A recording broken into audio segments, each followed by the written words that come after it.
ভূমি সেবায় দুর্নীতি হয়রানি বন্ধে কাজ করছে সরকার। অনলাইন সুবিধায় মধ্যস্বত্বভোগীর দৌরাত্ম্য কমার আশা প্রধানমন্ত্রীর। ধাপে ধাপে সব ইশতেহার বাস্তবায়নের ঘোষণা।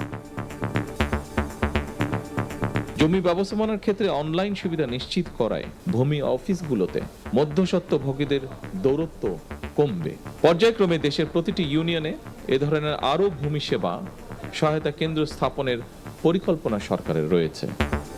দুর্নীতির আখড়া রেজিস্ট্রি অফিস গাইবান্ধায় রাজস্বের বিপুল টাকা আত্মসাৎ। জড়িত কর্মকর্তা কর্মচারীরা দলিল জালিয়াতির অভিযোগ।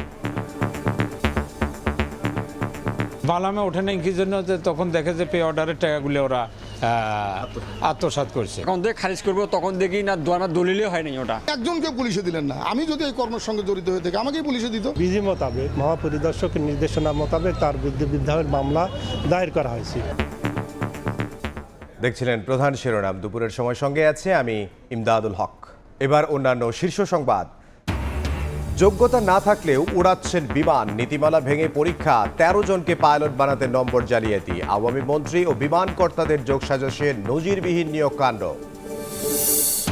পানি সংরক্ষণ যুক্ত করে সংশোধন হচ্ছে তিস্তা প্রকল্প। জুলাইয়ে শুরু পদ্মা ব্যারাজের কাজ।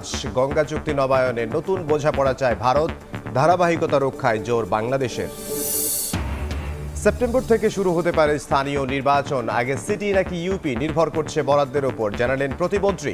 প্রশাসক নিয়োগে বগুড়া সিটির কার্যক্রম শুরু। হামাক্রান্ত শিশুর চিকিৎসা খরচে দিশেহারা অভিভাবক। সব হাসপাতালে আলাদা ওয়ার্ড রাখার নির্দেশ। প্রয়োজনীয় ব্যবস্থা গ্রহণ ও ব্যর্থতা তদন্ত চেয়ে আরও একটি রিট।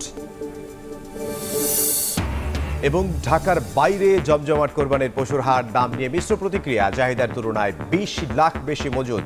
চোরাই পথে গরু প্রবেশ ঠেকাতে সীমান্তে সতর্কতা জারি।